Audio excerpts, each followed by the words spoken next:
12 ba yung first last 12 pesos per kilo. Mabiti din. Sige, sige. Mabilang ka. dito sa dito as sa private. Anong pinaglakit ko private? 880. Yung first class ata is 9. 9 plus. So, mga 2 Sa private. At least 2 pesos ang difference. Kaya lang, paano makakalusot ang farmers? Marami ang kawawa.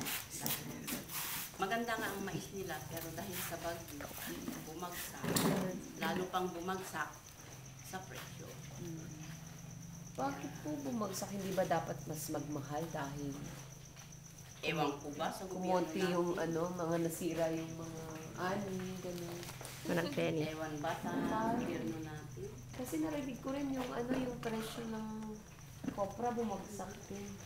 Sa world market siguro yun. Sa world market.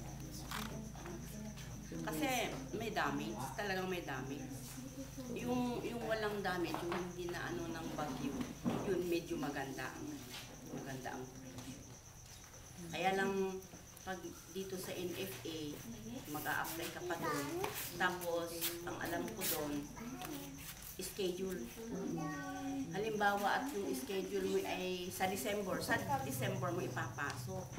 Pero ang problema naman ng mga farmers, kung sa December mo ipapasok, magkano pa ang ipapatong doon sa hiniram mong pera para sa input sa Kaya Kasi gusto mo na kaagad na bumalik na doon siya. na lang sa mababa, mabayaran mo na kaysa everyday na Nadagdag naman.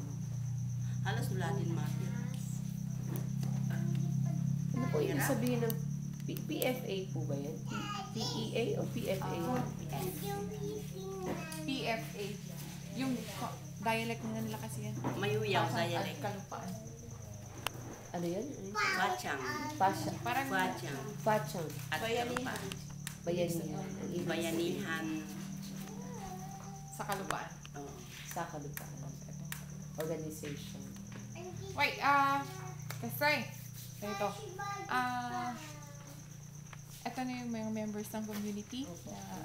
Ito si Ma'am Lina from the ADM. Ito yung funding partner natin from Australia. Tapos ito naman si Miss Farida from the National Office.